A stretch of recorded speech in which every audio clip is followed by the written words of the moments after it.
네, 방금 소개받은 숙명여대 정치외교학과에서 학생들 가르치고 있는 윤광일입니다. 저는 기본적으로 데이터, 그러니까 통계를 기반으로 해서 경험적인 연구를 하는 사람입니다. 그런데 저도 어줍잖게도 이제 학교에 이제 오래 있다 보니까, 그리고 한국의 정치, 그다음에 정치의 본질에 대해서 계속 고민하다 보니까, 이게, 그냥 수로서, 데이터로서만 보여줄 수 없는 그런 내용들에 대한 고민을 해야겠다. 이런 생각을 하게 되고 있습니다. 그런 와중에 또 이렇게 한선재단에서 저를 불러주셔가지고 같이 배울 수 있는 자리를 주셔가지고 상당히 저는 그 영광스럽게 생각하고 있습니다. 서두가 길었는데요. 아무튼 제가 오늘 드리고자 하는 말씀은 뭐 간략하게 요약하자면 이 주제에 나와 있습니다. 그 제 근본적인 질문은 이 품격이라고 하면 이 뭐 한자도 있지만 뭐 요즘에는 뭐 한자어보다 또 학생들한테 가르칠 때는 영어로 바꿔서 얘기를 해주면 좀 더 쉽게 이해를 하거든요. 그러니까 요즘 뭐 문해력 문제도 있고 그래서. 근데 선생님들이 다 무슨 말씀인지 아시겠지만 제가 품격이란 말에 대해서 한번 고민을 하면서 영어로는 뭐지 하면은 이게 디그니티나 클래스라는 거죠. 근데 이게 과연 한국 정치뿐만이 아니라 정치에 있어서 품격이라는 게 가능한가? 예를 들면 우리 주변에 있는 사람들이 뭐 예를 들어서 막말을 하고 그 그다음에 이렇게 욕설을 하고 쌍소리를 하고 그다음에 목소리가 커지고 이런 사람들을 주변에 두고 싶지 않거든요. 왜냐하면 그런 분들은 품격이 없는 사람들이기 때문에. 예, 그런데 여러분 선생님들께서 한국 정치나 정치 일상 어제 뭐 오늘 그 확정이 된 그 트럼프 대통령을 보더라도 물론 우리나라 언론에서 왜곡된 보도를 하거나 뭐 이렇게 되겠지만 단편적으로 봐도 정치인들의 말을 보게 되면 품격이란 걸 찾기가 되게 어렵거든요. 그래서 이거를 그러면은 선생님께서 사무총장님께서 품격이라는 게 과제라고 했을 때 과연 이게 그 정말 정확한 제대로 된 그다음에 아주 고민해봐야 될 질문인가? 근데 저는 이렇게 생각해봤습니다. 결국에는 품격이라는 게 그냥 단순하게 사람들이 우리 주변에서 그냥 가까이 하고 싶지 않은 그 말을 되게 그 좀 예의 있게 하거나 또 배려 있게 하거나 그다음에 존중하면서 하거나 이런 것들을 못하는 거에 초점을 맞추지 말고 결국엔 정치의 본연의 기능을 제대로 못하고 있는 게 이 품격의 문제하고 관련이 있지 않나 이렇게 제가 생각을 했습니다. 그래서 오늘 드리고자 하는 말씀은 그러니까 두 가지입니다. 크게 한국에서 이렇게 정치인들이 막말을 하고 별것도 아닌 걸 가지고 이렇게 싸우고 사소한 일 가지고 싸우고 실제로는 정치가 해야 되는 본연의 길을 못하고 있는 그러니까 정치의 어떤 본질적인 갈등의 관리 그다음에 우리 사회를 갈라치지 않고 이 통합하는 그런 정치의 본연적인 역할을 못하고 있는 것이 이제 품격을 에, 논하기 어려운 상황이 되고 있다라는 저의 어떤 첫 번째 문제 의식이고요. 그 다음에 또 하나의 문제점은 우리 사회에 저는 이제 아까도 박세희 선생님을 말씀드렸지만 굉장히 자유주의라고 하는 굉장히 중요한 덕목이 우리나라 보수에게 상당히 음, 에, 부족하지 않나 이런 것들을 좀 되게 소중한 가치라는 것, 소중한 어떤 이념이라는 것을 일반 대중과 일반 뭐 자기를 보수적인 정치인이라고 얘기하는 사람들조차도 이 보수가 뭔지에 대해서 잘 모르는 경우가 굉장히 많더라고요. 근데 이 자유주의라는 거를 에, 제대로 공부하고 그다음에 제대로 학습하고 그다음에 제가 다시 한번 말씀드리겠지만 우리 한국 사회 가장 큰 문제라고 보일 수 있는 게 그러니까 자유주의, 그러니까 보수주의라는 것이 기본적으로 굉장히 사회에서 중요한 가치임에도 불구하고 온실 속에서 자라왔다라는 거죠. 그러다 보니까 이 자유주의라는 것이 아, 다른 어떤 뭐 진보라고 해도 되고 뭐 좌파라고 해도 되고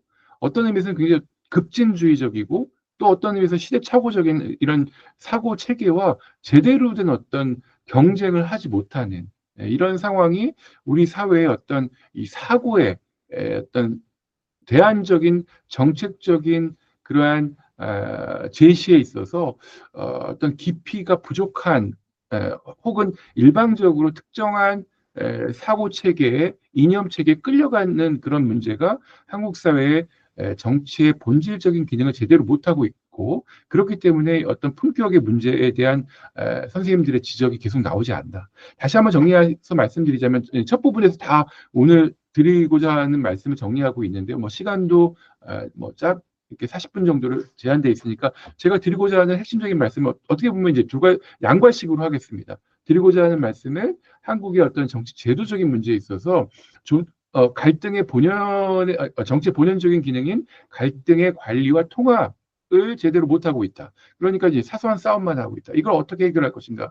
이런 고민을 선생님들과 함께 하고자 하고요. 또 하나는 기본적으로 우리의 어떤 이 사고 체계에 있어서 일방적으로 특정한 이념에 끌려가고 있다. 그렇기 때문에 그러한 것들과 제대로 된 어떤 논쟁과 경쟁을 하기 위해서는 온실 밖으로 나와야 된다. 그러기 위해서는 우리 한국 사회 보수주의, 굉장히 중요한 한국 사회 발전의 어떤 하나의 축으로서 견인해왔던 이런 보수주의가 이 자유주의라는 굉장히 중요한 가치로 재무장 내지는 좀 더 체계화하고 풍부한 어떤 이념적인 그 이념이라는 게 사실 굉장히 부정적으로만 들리는데 우리 사회를 이끌어 나가는 거는 우리의 사고 체계거든요. 이때 이 자유주의라는 걸 좀 더 강조를 해야겠다.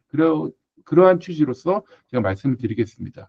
제가 사는 지역에 대해서 죄송스럽지만 말씀을 드리자면 이게 지난 선거에서 그 플래카드입니다. 이게 첫 번째 이게 두 개의 사진을 보여드리고 있는데요.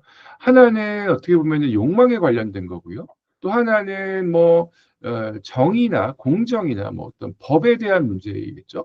그런데 이게 결국에는 욕망으로 수렴이 되거든요. 그러니까 이 지역에서 굉장히 많은 서울 지역, 수도권 지역에서는 사실은 재개발 이슈, 그 다음에 우리 아이들에 대한 교육의 문제. 그러니까 결국에는 더 잘 살자는 그러한 문제를 가지고 어떻게 잘 살자라는 걸 가지고 이런 욕망의 어떤 대결이 이루어지고 있거든요. 많은 어떤 정치의 문제가. 근데 이거를 저희가 평회에서는 곤란하다. 왜냐하면 결국에는 정치의 본질적인 거는 이 갈등의 문제, 이 욕망과 이해관계의 갈등의 문제. 우리가 전체주의 사회가 아니기 때문에 모든 사람들이 똑같은 생각을 할 수도 없고 모든 사람들이 똑같은 그런 자원을 갖도록 하는 그러한 사고 체계라는 거는 뭐 역사적으로 봐도 가능하지 않은 생각이거든요. 그러면은 필연적으로 존재하는 이 갈등을 해결하는 것. 근데 해결이라는 거는 제가 조금 자제하고 싶은 표현인데요. 갈등이 없는 사회는 없거든요. 그러니까 갈등의 해결, 갈등이 없는 사회는 정말 갈등을 표현할 수 없는 전체주의적인 그러한 사회를 지향하는 측면이거든요. 그러니까 여기 자유주의란 말이 또 이제 이따가 다시 나오겠지만 결국엔 갈등이라는 거는 자유주의에서도 그렇고 뭐 전체주의적인 갈등 해결 방식은 갈등을 억압하는 거죠. 하지만 자유주의는 개인의 자유, 의견의 자유, 어떤 신체적인 그리고 노력의 차이에 오는 결과의 차이가 당연히 인정되는 그런 인센티브가 굉장히 중요한 어떤 사고 체계거든요. 그러니까 이 갈등을 그냥 부정적으로 억압하는 것이 아니라 정치의 본연적인 기능은 이런 갈등을 제대로 된 갈등을 관리하는 거죠. 이 관리라는 게 저는 해소보다는 더 정확한 표현이라고 생각을 합니다. 해소는 갈등이 없어진다는 건데 그러는 거는 우리 인류사에서 불가능한 거거든요. 그 다음에 제가 또 정치학자로서 좋아하는 표현이 통합입니다. 굳이 여기다 그 인테그레이션이라 써드린 거는 이 통합이 주는 그 뉘앙스가 인테그레이션에서 더 잘 살거든요. 통합이라고 하는 거는 억압적으로 우리가 한 사회의 공동체를 만들어가는 과정이 아니라 공동체로서 우리가 더 큰 우리가 되는 거거든요. 그러니까 이 인테그레이션은 이게 통합이라는 의미도 있지만은 이게 온전하다. 이런 의미가 있습니다. 그러니까 우리가 각각 개별적인 존재로서는 부족하고 미흡하고 결여된 존재지만 통합됐을 때 우리가 공동체로서 같이 살 때 다시 한번 말씀드리지만 억압이 아닙니다. 우리가 같이 서로를 존중하고 같이 하나의 공동체에서 서로의 의견을 나누고 서로의 차이를 인정하고 서로의 욕구를 인정하고 그러한 상황 속에서 우리는 더 큰 하나, 온전한 하나가 될 수 있다는 거죠. 그래서 저는 정치학자로서 이 갈등을 폭력적이거나 억압하거나 이런 것이 아니라 드러내놓고 그것이 욕망이든 사고의 생각의 정책의 차이이든 드러내놓고 이거를 해결하고 관리하고 이거 폭력적으로 통합되지 않는 공동체 붕괴를 막는 상황에서 정치를 해 나가자는 것이 이 정치의 본연적인 기능이자 정치의 본질적인 그런 핵심적인 기능으로 저는 이해하고 있습니다. 그렇기 때문에 지금 품격, 이건 뭐 아시는 내용들이니까 넘어가겠습니다. 갈등이라는 것이 사회를 좀 더 건강하게 하는 거죠. 예를 들어서 우리는 백신을 맞을 때도 약간의 어떤 그 균을 집어넣어서 몸을 그 대비하게 하고 건강하게 하는 것처럼 완전히 갈등 없는 사회, 청정사회라는 거는 정말 사회 위기에 있을 때 이걸 극복하고 대응할 수가 없다라는 것이 마키아벨리 이래로 뭐 니체도 그런 말을 하지 않았습니까? 나를 죽이지 않는 거는 나를 더 강하게 한다. 그러니까 갈등이라는 것은 적절한 수준에서 관리가 되면 그 사회가 통합되는 데 있어서 중요한 기능을 한다는 거죠. 그래서 이 고대에서 정외과에서 이 정책을 오래 가르쳐 주셨던 이 최장직 교수님 같은 경우에 또 우리 사회에서 이 갈등이라는 것이 굉장히 억압되어 왔다. 굉장히 우리는 특히 이제 단일 민족이라는 것, 그 다음에 굉장히 오랫동안 이 권위주의 사회에서 전체주의적인 그 유교주의적인 이런 위계적인 사회에서 개인의 의견을 이야기하는 것이 튀는 의견이라고 해서 억압되고 욕망을 이야기하는 것이 뭔가 이거는 우리가 점잖은 사람들은 하면 안 되는 것이고 예. 이런 것들 때문에 실제로 정치의 본연적인 기능이 굉장히 폄훼되거나 또 정치라는 것이 정말 싸움의 연속이기 때문에 점잖은 사람들은 가까이 하면 안 되는 이거 굉장히 정치에 대한 심각하게 말씀드리자면 좀 거칠게 말씀드리자면 정치에 대한 혐오가 굉장히 많았죠. 사실 정치라는 것은 피할 수 없는 그런 본연적인 기능을 하는데요.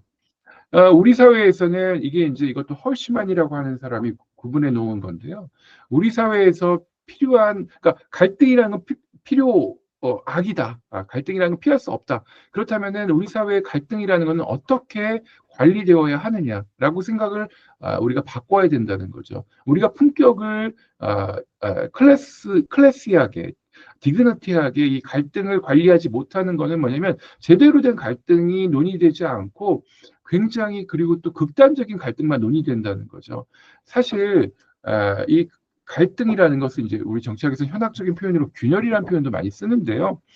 우리 사회에 가장 근본적으로 이렇게 목소리가 커지고 조금도 양보를 안 하려고 하는 것이 어떤 균열 구조를 가지고 있냐면 이 중첩 내지는 상호 강화 균열의 형태를 띠고 있기 때문에 그렇습니다. 무슨 말이냐면 우리가 균열이 교차하게 되면 한 균열에서는 서로에게 이견이 있거나 욕망이 그 어떻게 보면은 대결 구도일 수 있겠지만 또 다른 균열 구조로 봤을 때는 같은 편일 수 있거든요. 근데 우리나라에서는 기본적으로 이렇게 상대방의 입장을 이해하는 균열 구조, 그러니까 연대가 가능한 균열 구조가 아니라 하나의 균열, 그러니까 진영이란 말을 많이 쓰지 않습니까? 이게 계속 중첩되어 있다는 거죠. 예를 들어서 한국 사회 불편한 어떤 균열의 대표적인 예가 이 지역 균열입니다. 이 지역 균열이라는 게 선생님들 다 아시겠지만 이게 수도권과 지방 소멸의 어떤 어, 굉장히 중요한 국가 의제에 대한 의견의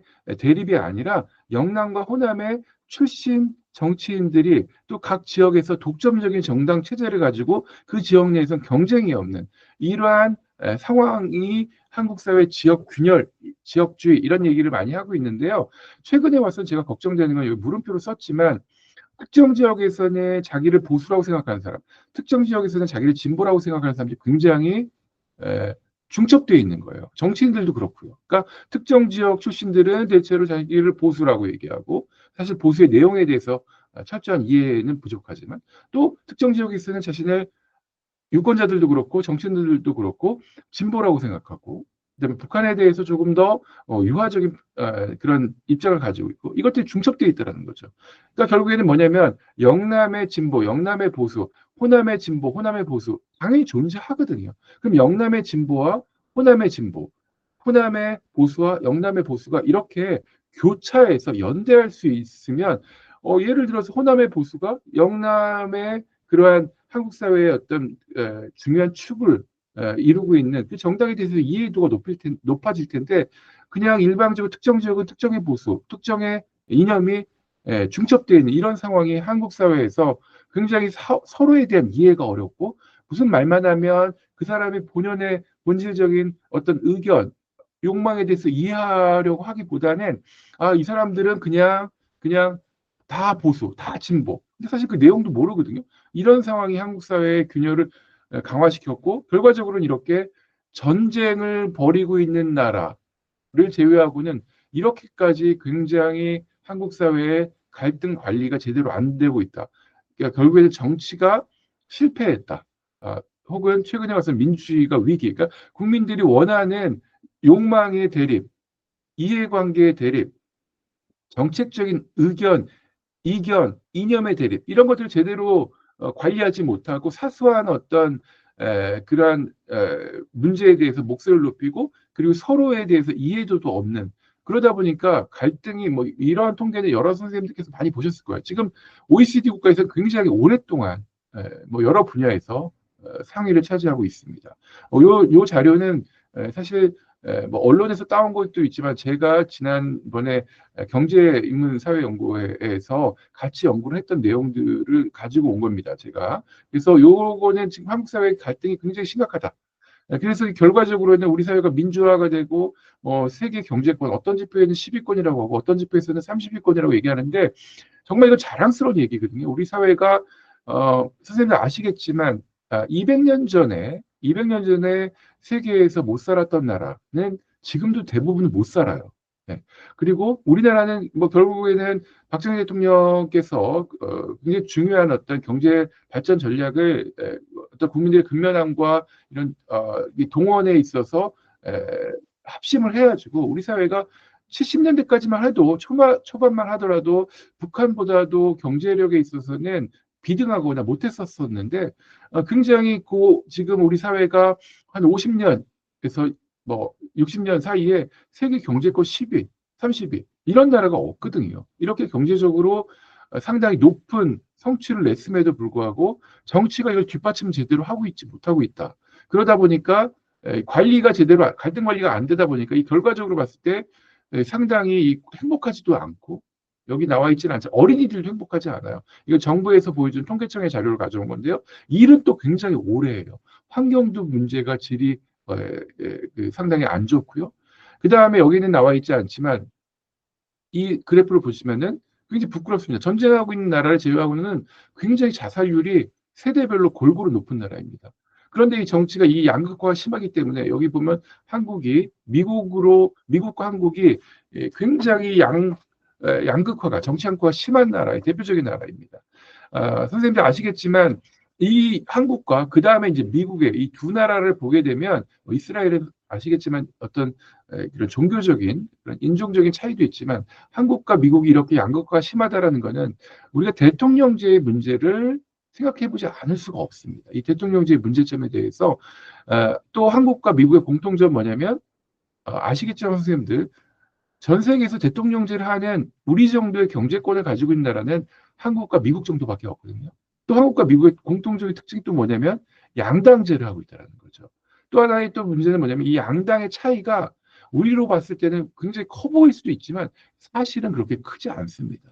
이 양당의 차이가. 그러니까 그렇게 큰 이념적인, 정책적인, 세계관적인 뭐 예를 들면 이 양당의 차이가 크지 않다는 건 이런 거죠. 뭐 하나의 정당이 의심은 받고 있지만 뭐 자본주의를 철폐하자, 뭐 혁명을 하자 이런 정당 아니거든요. 또 하나가 욕망은 완전히 억압해야 된다 이런 정당 아니거든요. 어떤 의견의 차이, 어떤 세계관의 차이는 있지만 화해할 수 없을 정도의 차이는 없는 정당들이거든요. 이전에 제가 오늘 언급은 여기 써놓지는 않았지만 정당에 대해서 연구하는 사람들 중에 70년대 사르토리라고 하는 정당의 굉장히 대가가 있습니다. 이 사람이 연구 안 했던 정당제가 어떤 거냐면 양당제, 그러니까 이념의 차이가 있는 양당제입니다. 그러니까 서로가 서로에 대해서 굉장히 이념적 거리가 있다. 이거 실제가 있는 게 아니라 거리가 있다고 인식하는 양당제는 연구를 안 했어요. 왜냐하면 그 사회는 분명히 내란이나 붕괴할 것이기 때문에 연구의 가치를 못 느낀 거예요. 그런데 우리 사회는 승자 독식과 차이가 극명하지 않은 양당제 이 두 개의 공통점이 한국 사회와 미국에서 정치의 본질적인 갈등 관리와 통합의 기능을 제대로 수행하지 못해서 사소한 차이 가지고 몫을 높이는 이런 품격을 떨어뜨리는 그런 상황이 되고 있지 않나. 여기 보시면 이건 조선일보에서 제가 학생들에게 많이 보여주는 그래프인데요. 여기 보시면 아까 여기 그 지역과 이념이 중첩되고 있죠. 대구 경북 지역에는 진보가 없을까요? 호남 지역에는 보수가 없을까요? 그런데 자기가 뽑는 국회의원들은 자기 자신은 국회의원에서 이게 이제 말로만 내가 진보다 보수다가 아니라 투표 형태를 쭉 분석해 보면 국힘 계열 정당의 의원들은 어, 일관되게 예전보다 더 계속 진행되고 있는 거죠. 보수적인 법안에 투표하고 호남에 있는 출신의 국회의원들은 에, 상대적으로 진보적인 법안에 투표를 하는 이런 것들이 아, 이게 이제 20대까지였고요. 21대 보더라도 지금 이제 22대 이제 조사가 나와야겠지만 굉장히 의원들 차원에서는 투표 성향만을 봤을 때 이게 립 서비스가 아니라 투표 성향을 봤을 때 이념적인 구분을 하고 있다라는 거죠. 근데 이것이 지역과 중첩되고 있는 거예요. 다행히 국민들은 이거는 이제 경향신문에서 보여준 거지만 많은 신문에서 많은 학계 여론조사를 보더라도 국민들은 여기 회색 보이시죠? 이 시민들은 대체로 중도예요. 우리 주변의 정치에 대해서 과잉해서 말하는 사람들이 있지만 대부분의 사람들은 온건합니다. 대부분의 사람들은 중도입니다. 어, 우리가 이제 광화문에 나와서 이제 시위를 하시는 분들, 이 나라 걱정을 하시고 하시는 분들 많아 보이지만, 그 다음에 이것이 뭐 진보든 보수든 탄핵을 이야기하는 사람들, 그 다음에 우리 지금 현 정부를 지지하는 분들 굉장히 많아 보이지만 사실은 이념적으로 봤을 때는 굉장히 소수입니다. 근데 문제는 뭐냐면 지금 의원들 수준에서 이 정치인들 수준에서는 상당히 양극화가 진행되고 있다는 거죠. 그러니까 국민들이 원하는 실제의 뭐 민생이라고 해야 될까? 정책적인 어떤 그런 견해 차이를 반영해서 다뤄주지 않고 이렇게 의원들이 무언가 이렇게 나뉘어져 있는 거예요. 여기 대통령 선거 때도 분명히 차이가 있었고요. 의원들 보면 이렇게 차이를 보이는 우리나라에서는 굉장히 중요한 이념 차원이 사실 외교거든요. 북한 문제고 외교 차원인데 뭐 예를 들어서 서구권에서 뭐 동성애나 이런 그 여성의 어떤 낙태 문제 이런 거는 아직 우리나라에서 그렇게 강하게 드러나는 의견 차이를 보이지 않지만 우리나라에서 이념 차이가 이렇게 드러나고 있다라는 거죠. 경제적인 그런 차이에 있어서도 의원들에서는 어느 정도 차이를 보이고 있다라는 거죠. 그리고 우리 사회는 이러한 일반적인 국민들의 온건한 정책적인 지향을 제대로 대변하지 못하고 아주 특정 출신들의 그러한 사소한 정책적인 이견을 가지고 몫을 높이는 이런 정치 품격을 끌어내리는 본연적인 기능을 못하는 상황들이 되고 있으니까 우리 사회는 경제 발전 그런 자랑스러운 경제 발전을 이뤄내고 더더군다나 우리가 또 자랑스러운 게 이제 민주주의도 짧은 시기 내에 이렇게 높은 세계에서 여러 가지 지표가 있지만 굉장히 뭐 민주주의나 참여나 평등이나 자유, 그다음에 수구위 이런 것들에서 굉장히 높은 아주 최상위권의 민주주의 국가지만 최근에 와서는 이것들이 다시 내려가고 있는 제대로 관리를 못하고 있는 거죠.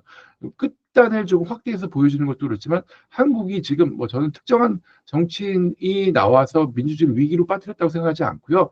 한국 사회 민주주의가 후퇴하고 있는 것은 이 정치가 제대로 된 기능을 못하고 있기 때문에 이렇다고 생각합니다. 그러다 보니까 이게 굉장히 충격적인 결과로 볼 수 있는데요. 스트롱맨이라는 게 긍정적으로 번역하면 이 강자라고 번역할 수도 있지만 이게 사실은 독재자라는 의미거든요. 독재자의 통치가 더 나았다라고 생각하는 사람들이 지금 그냥 상당수가 아니라 과반을 단수를 넘었습니다. 그러니까 민주주의도 좋지만 우리는 강력한 지도자를 어떻게 보면 독재를 그다음에 군사 통치도 지지하는 사람들이 두 자리 숫자예요. 이런 예가 없거든요. 이게 월드밸류 서베이라고 전 세계의 거의 모든 나라, 중동과 중국까지도 포함해서 러시아도 포함해서 하는 조사거든요. 이렇게 짧지만 굉장히 급속도로 민주주의와 경제 발전을 이룬 나라에서 이렇게 민주주의에 대한 회의를 가지고 있는 사람들, 그 다음에 이런 성과가 굉장히 제대로 골고루 혹은 질적으로 양질의 어떤 그런 자원 배분과 민주주의가 구가되고 있느냐. 의심을 할 수밖에 없다라는 거죠. 이 정치 양극화는 사실은 두 가지로 보일 수 있거든요. 이념적 양극화는 양극화란 말이 나쁘긴 하지만 이념적 양극화는 그렇게 나쁘지 않을 수 있습니다. 서로의 진정한 의견 차이, 갈등 해결에 있어서 진정한 의견 차이가 있다면 이거는 미국에서도 바람직하다라고 50년대부터 미국 사회에서 논문들을 보게 되면 50년대 우리 사회의 문제는 너무나 안락하고 안정적인 그런 풍요로운 사회에서 서로의 의견 차이가 드러나지 않는 두 정당이 제대로 된 정치의 본질적인 기능을 못하고 있다. 이념적으로 차이를 보여야 된다. 이것이 이제 50년대 논문인데 지금은 문제가 뭐냐면 서로의 차이도 크지 않으면서도 불구하고 뭔가 아까 투표 성향을 보시면 알겠지만 상대편에서 지지하는 당론으로 지지하는 그런 법안이 있으면 아예 그냥 거들떠도 안 보는. 그러니까 겉모습만 이념적인 양극화가 있는 거죠. 그 다음에 우리 사회의 큰 문제가 뭐냐면 이제 비이념적인 양극화예요. 이 비이념적인 양극화는 요즘에 언론에서 또 많이 얘기하죠. 그러니까 서로가 그냥 싫은 거예요. 이거를 뭐 그냥 그럴듯하게 정서적 양극화다. 뭐 서로 싫어한다 이렇게 얘기했는데 이거 굉장히 심각한 문제죠. 사소한 이념 차이가 별로 없다 보니까 그냥 싫은 거예요. 그다음에 아직 이건 우리 사회에서 드러나고 있는지 모르겠는데 사회적 양극화, 특정한 사회 경제적 계층이면 특정한 정당의 집토끼가 되는 거죠. 아직 이렇게 사회적 양극화가 뚜렷하게 예를 들면 이제 미국의 흑인들은 민주당, 백인들은 뭐 공화당 이런 식으로 사회 계층이 특정 정당의 집토끼가 되는 상황이 이제 사회적 양극화인데 미국은 지금 정서적 양극화도 있고 사회적 양극화도 있다라고 그러는데 우리 사회는 정서적 양극화는 어느 정도 진행된 것 같습니다. 그런데 최근에 와서 이것이 연구가 되고 있는 것이 뭐냐면 과연 아까 보셨지만 정치인들은 서로 미워해요, 싫어해요. 저는 제가 봤을 때 놀라운 게 뭐냐면 예전에 비해서 정치인들한테 들은 얘기는 하지만 같이 밥 먹고 소주 마시고 이런 사람들이 없다라는 거예요. 그냥 서로 진짜 미워한대요. 그러니까 무언가 법안을 만들 때 이견을 존중하고, 이견이 있을 수밖에 없지 않습니까? 존중하고, 그냥 카메라 보이는 앞에서 싸우는 것 뿐만이 아니라, 마쿠에서 협상하고, 꼭 소주 안 먹어도 됩니다. 저녁에 같이 밥 먹고, 뭐 이렇게. 그래야 되는데, 그런 것들을 안 해요. 서로 미워해요. 걱정이 되는 건 이게 과연 일반적인 유권자 차원까지 확산됐느냐. 이거는 지금 논쟁 중에 있습니다. 왜냐하면 아까 보여드렸던 그래프를 보시더라도 일반적인 국민들이 굉장히 온건하거든요. 서로를 그렇게 특정 정당을 지지한다고 특정 이념이라고 해서 서로 미워하거나 싫어하거나 이러지 않아요. 아직까지는 제가 판단하기로는. 그런데 지금 이 엘리트 차원이나 이 정치에 굉장히 관심이 많은 사람들, 이런 사람들이 서로를 정말 사소한 차이 가지고 미워하고 싫어하거든요. 그러니까 이게 얼마나 확산되고 있는지. 그러니까 최근에 재미있는 여론조사가 이념이 다르면 자식들 결혼 안 시킨다는 거거든요. 이게 지금 하나의 조사로서 나오고 있는데 과연 정말 이게 얼마나 뿌리 깊은지는 저는 조금 더 봐야 된다고 생각합니다. 그래서 우리 이제 사회의 이런 양극화의 문제는 결국에는 아까도 말씀드렸지만 대통령제의 문제나 문화적인 문제를 가지고 설명을 합니다. 그렇기 때문에 이 박정희 노스텔지어라는 게 박정희 대통령에 대한 향수, 아까도 보셨지만 이 스트롱맨에 대한 지지가 높은 이유가 뭐냐면 지금 민주주의가 됐고 지금 어떻게 보면 경제적으로 살 만큼 되었어요. 그런데도 불구하고 사람들은 이 오래 일하는데도 불구하고 삶의 질이 별로 좋지가 않다라는 거예요. 자살률도 높고 행복하지도 않고. 그러니까 이게 왜 이렇게 일어나느냐.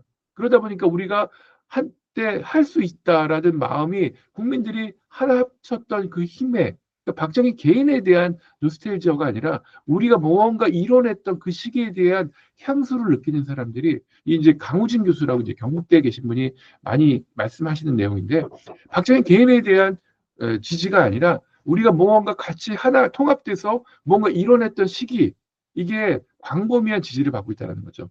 보수든 진보든 호남이든 영남이든 박정희라고 하는 인물이 상징하는 통합의 그러한 공동체의 그러한 우리가 이뤄냈던 그런 업적의 그런 시기들을 그리워하는 게 있다라는 거죠. 우리가 제도를 볼 수밖에 없다는 게 이번에 경제학상을 받은 이 학자들이 굉장히 관심을 가지고 있는 나라가 한국과 북한이죠. 이, 이 Why Nations Fail이라고 하는 책을 보더라도 한국과 북한은 사실은 북한이 조금 더 경제적으로는 우월했던 일제시대 때 그쪽에 북방에 더 나아가기 위해서 진출하기 위해서 일본이 산업시설을 북한에 많이 당연히 해놨겠죠. 물류시설이라든지. 그런데 지금은 세계에서 가장 못 살고 가장 악독한 독재가 이루어지고 있는 나라와 그다음에 굉장히 많은 여러 가지 문제가 있지만은 그래도 이 세계 최상위권의 민주주의와 최상위권의 경제를 이룩한 나라 이 두 차이가 뭐냐?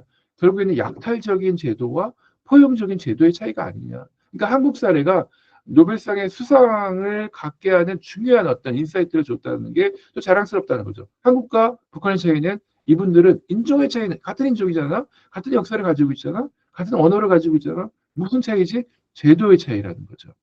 그래서 우리가 제도의 그런 차이를 보기 위해서 우리 사회는 결국에는 이 포용적 제도가 사실 없다라는 거. 이분들의 그런 아이디어를 적용하자면 결국 우리 대통령제 문제에 대해서 생각해 볼 수밖에 없다라는 거죠. 그리고 우리는 이 다수결의 그런 함정이라고 해야 될까? 다수결을 맹목적으로 추종하는 그 민주주의에 빠져 있다라는 거죠.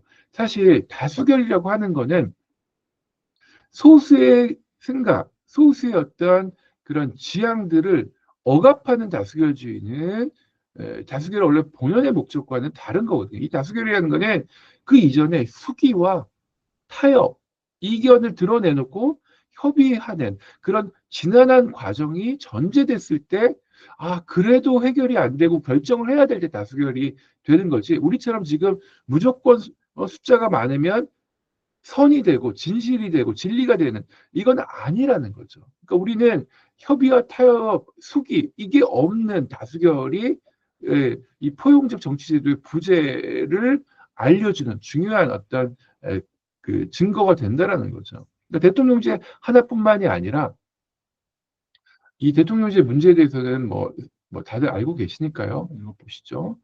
그 우리나라 대통령제 뭐 이런 내용들이 있는데요. 헌법 조항에도 이제 의회제가 또 이제 들어와 있고요. 그런데 여전히 우리는 다수제, 그다음에 포용적이지 않은.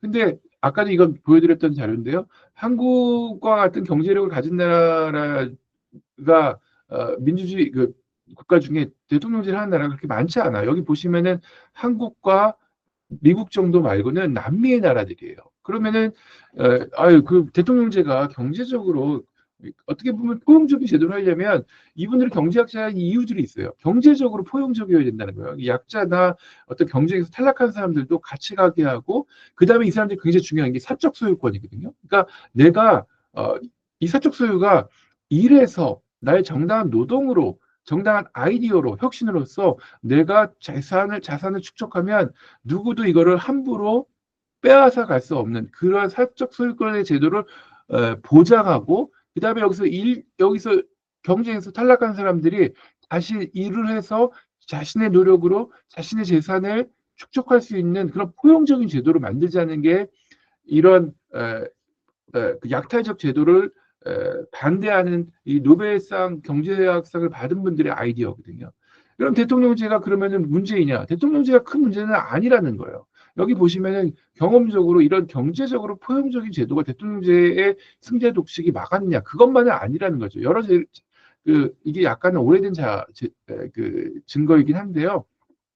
뭐 대통령제가 뭐 어떤 면에서 우월한 면도 있지만 전체적으로 봤을 때 경제적인 업적의 차이를 만들어내느냐 그건 아니라는 거죠. 그러니까 대통령제에 우리가 제왕적 대통령제 포용적이지 못하다 승자 독식 제도이다 이런 문제만 가지고 얘기하기는 어렵다라는 거죠. 하지만 우리나라의 선거 제도의 문제는 이야기할 수밖에 없습니다. 이거 제 논문에서 가져온 건데요. 우리나라는 이게 이제 2024년도 아직 이 불비례. 그러니까 말하자면 사람들의 표가 비례적으로 반영되는 그런 제도가 아니라는 거예요. 한국 사회는 대통령제 승자 독식의 문제가 경제적인 차이를 나타낸다라는 결정적인 증거가 지금 부재한 상황에서 그러면은 우리가 의심을 가질 수 있는 게 뭐냐면 이 승자 독식의 제도가 국회의원 제도라는 거죠. 이게 우리들의 대표를 300명을 뽑는데 민의가 제대로 반영되지 않는 제도를 가지고 있다는 거죠. 그래서 저는 대통령제와 이 정당에 있어서 이것도 중요한 그림인데요. 이게 이제 우리 사회의 정당제를 보여주는 게 아닌가.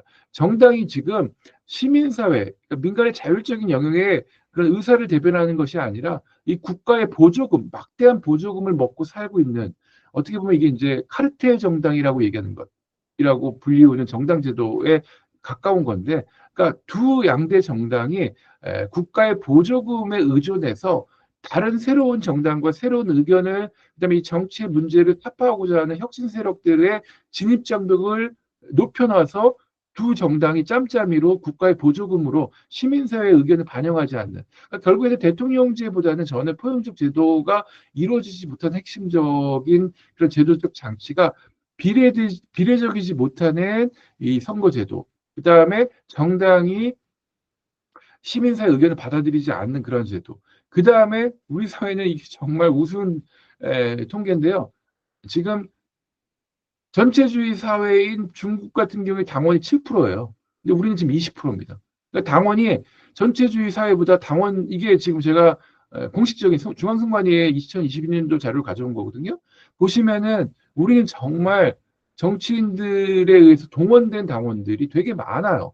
네. 근데 이게 뭐냐면은 이 당원들이 20%라고 하면 많긴 많지만 여기서 실수가 얼마냐는 또 그러니까 허수가 아닌 실수가 얼마냐, 이거는 또 논쟁의 영역이 되지만 정치에 동원돼 있는 사람들이 자기 목소리만 내고 있는 그런 사회라는 거죠. 그러니까 우리 정치 제도가 이 다수 지배, 그러니까 소수 보호가 약한 제도를 가지고 있는 측면이 있죠. 근데 그거는 대통령제 하나의 문제가 아니라 국회의원의 문제, 의회에 있어서 다수결 맹목주의, 협의나 타협 없이 그런 국회 내에 이견을 존중하지 않는 그런 승자 독식과 다수결 맹목주의, 수기가 없는. 그 다음에 또 하나를 말씀드리자면 다른 나라와 다르게 우리나라는 굉장히 오랫동안 중앙 집권적, 이게 무슨 권위주의의 어떤 역사적 유산이 아니라 우리 사회는 뭐 일본도 그랬고 중국도 그렇고 유럽의 대부분 나라가 있었던 이 봉건제도가 제대로 정착되지 않았었던 그런 오래된 중앙 집권에 사람이 태어나면 서울로 보내야 한다는 이런 수도권 중심의 이런 문화가 결국에는 수도권의 독식을 가져오는, 이렇게 보면은 포함적인 제도가 잘 안 돼 있다라는 거죠. 마지막에 이제 하나의 꼭지를 더 말씀드리고 제가 끝내겠습니다. 한 5분 정도만 더 말씀드리겠습니다. 우리 사회의 이 보수주의라는 것이 제가 아까도 말씀드렸지만 굉장히 결여되어 있다는 거죠. 우리나라의 보수주의가 사실은 권위주의 시기에 있어서 한국에서 보수주의라는 거는 보수라는 걸 지키는 거거든요. 근데 오랫동안 해방 이후에 정부 수립 이후에 우리 사회에서의 보수는 결국에는 미래를 지켰던, 굉장히 이게 이제 비동식성의 동식성이라는 굉장히 유명한 역사학자가 한 표현인데, 우리가 실현하고자 했던 해방 이후에 그 다음에 그 박정희 시대 때 우리가 이루고자 했던 거는 경제 발전이거든요. 근데 경제 발전이 이루어지지 않은 상황에서 경제 발전을 지키고자 했던 거죠. 그러니까 근대화가 이루어지지 않은 상황에서 근대화를 지키고자 했었고요. 민주주의가 제대로 정착되지 않은 사회에서 민주주의를 지키고자 했다라는 거죠. 그러니까 이 우리나라의 보수주의의 문제가 그동안, 그러니까 우리가 이뤄나갈 사회를 가지고 지금 현실의 고통을 정당화했다는 거죠. 그런데 문제가 또 뭐였냐면 이거를 이 사상과 무사상의 대립. 여러 선생님들 아시겠지만 우리가 좌파적인 혹은 북한에 대해서 굉장히 온건한 굉장히 북한을 뭐 추종까지는 아닐 수 있겠지만 북한에 대해서 굉장히 긍정적으로 생각했던 이런 사람들을 사상범으로 얘기했거든요. 근데 이게 결과적으로 어떤 문제가 있었냐면 법적으로 우리가 이 국가보안법이나 이전에 방공법을 가지고 보수의 생각들을 지켜준 거죠. 그러니까 이게 안락하게 이 보수의 사고 체계를 에, 세련화하고 체계화하는데 노력을 게을리했다라는 거예요. 그러니까 결국에는 뭐냐면은 급진 세력들을 오히려 이게 억압하면서 급진 세력들이 아까도 말씀드린 갈등은 없어질 수가 없거든요. 이 사고의 체계를. 그러니까 이 사람들의 사고 체계는 굉장히 치열한 논쟁을 통해서 세련화시켰는데 시대착오적일지라도 보수는 안락하게, 결국에는 이게 이제 강정인 선생님이 말씀하신 거거든요. 이 사상범과 사상이 없는, 그러니까 보수주의적인 사고가 제대로 된 체계를 갖지 못하는 시대가 오래되어 왔다는 거죠. 그런데 제대로 된 보수주의가 이 자유주의와 만나면서 사고 체계가 세련화되고 처음으로 치열한 논쟁을 벌이기 시작한 게 뭐 선생님도 아시겠지만 뉴라이트나 MB 시대 때 선진화 담론, 이 박세희 선생님과도 굉장히 깊은 관련이 있다라고 저는 보입니다. 그러니까 보수주의가 정말 제대로 된 보수주의, 이제 민주주의가 어느 정도 됐지 않습니까? 경제도 어느 정도 됐지 않습니까? 어느 정도 지킬 것이 있다라는 사회가 된 거죠. 그리고 마냥 법적으로 억압할 수가 없는 사회가 된 거예요. 다른 생각을 가진 사람들. 그러면서 이제 내부에 이런 보수주의의 사고 체계를 세련화하는 세력들이 등장을 한 것이죠. MB 시대 때. 이 선진화 담론이라든지 이전까지는 안보 보수만 있었지만 경제 보수, 자유주의 보수들이 이제 사고 체계를 세련화하기 시작한 거죠. 근데 너무 아직까지 보더라도 저는 너무라는 말 죄송합니다.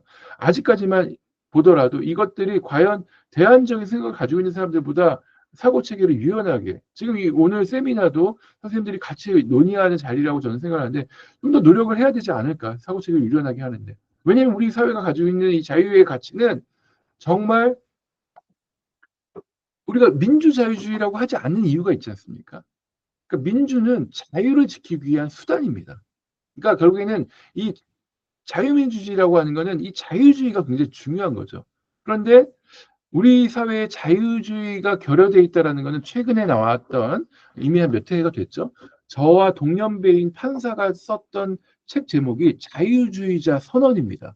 무슨 말이냐면 우리는 선언을 해야 될 정도로 자유주의가 결여된 나라예요. 그러니까 내가 자유주의자다라고 얘기하기 위해서는 많은 용기가 필요하거나 사람들의 주목을 끌 수 있는 이야기라는 거죠. 자유주의자 선언이라는 게. 저는 그때 굉장히 반가웠습니다. 이 자유주의라는 것이 왜 우리 사회는 자유민주주의라는 것이 민주자유주의가 아니야. 민주주의는 이 자유주의가 굉장히 경계하고 있는 다수의 폭정. 이게 어떻게 다수결의 폭정일 수가 있겠죠. 그 다음에 직접적인 정치 참여. 이게 수기가 없이 걸러지지 않고 무언가 이견이 조정되지 않고 아우성치는 이런 목소리들. 품격을 떨어뜨리는 이런 것들. 그 다음에 전체 의사라고 전체 의사라는 건 굉장히 전체주의적인 생각이거든요. 소수의 이견은 억압되는 이 자유주의가 경계하는 현상들이 지금 드러나고 있습니다. 여느 시기 때보다 출발은 16세기 늦었지만 우리 사회에서 이것이 논의되기 시작한 건 늦었지만 자유주의가 경계하는 민주주의의 폐해들 제대로 된 논의를 해야 된다는 거죠.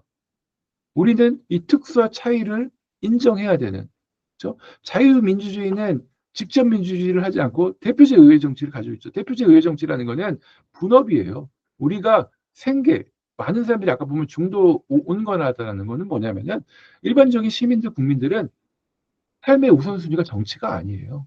생계고 혹은 자기 어떤 취향, 취미를 즐거운 시간들을 주변 사람들과 보내는 것, 가족이든 친지든 자기가 좋아하는 사람들과.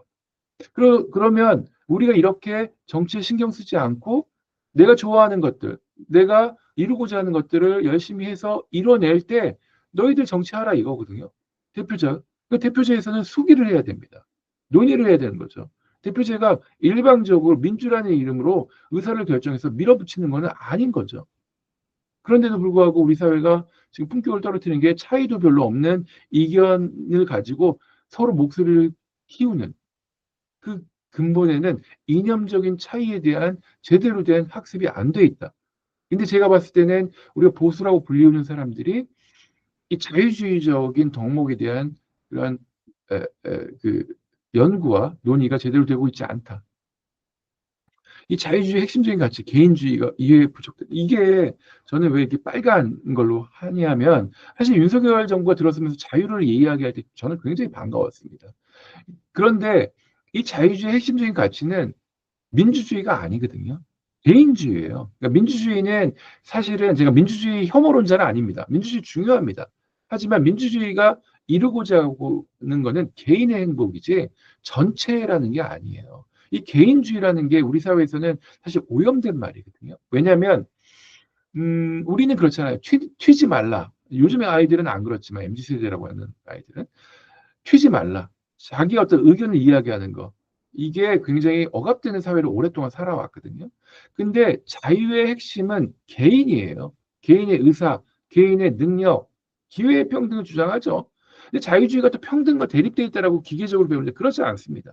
자유주의는 제가 감히 사상을 공부하는 사람도 아니지만 말씀드리자면 자유는 평등이에요. 왜냐하면 내가 가지고 있는 개인의 자유, 빼앗길 수 없는 누구에게 일방적으로 빼앗기거나 양도할 수 없는 이 자유를 가지고 있는 것만큼 너도 자유를 가지고 있다는 거거든요. 너도 근면하게 노력해서 너의 어떤 자산을 확대할 수 있는 자유를 가지고 있는 거고, 것도 있고, 너의 의견이 나랑 다르지만 이야기할 수 있는 자유, 평등한 거거든요. 근데 이게 자유의 대립이 평등이라고 잘못 오도되어 왔고, 자유가 기본적으로 공동체의 그러한 덕목에 어긋나는 것처럼 이야기했는데 그렇지 않다는 거죠. 개인은 정말 소중하다라는 거죠. 그래서 이것이 절대 권력이 다수의 목소리가 아까 그 자유주의가 경계했던 이 직접 민주주의, 인민주권에 기초한 민주주의 폭정에 대해서 우려했던 것처럼 전체의 아우성을 한번 걸러서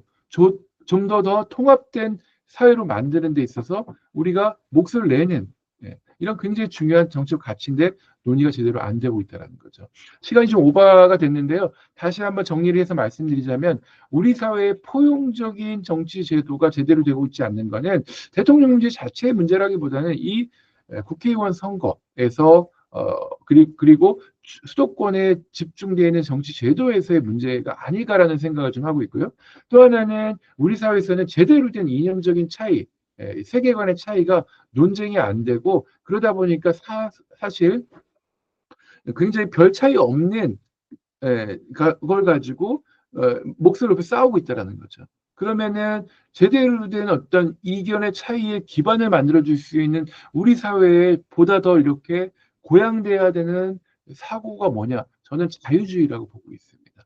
이런 것이 우리 사회의 품격을 높이는 두 개, 포용적인 제도와 자유주의적인 그런 사고, 이 두 가지를 저는 우리 사회의 품격을 높이기 위한 과제로 감히 말씀드리면서 오늘 발제를 마치도록 하겠습니다. 고맙습니다, 선생님들.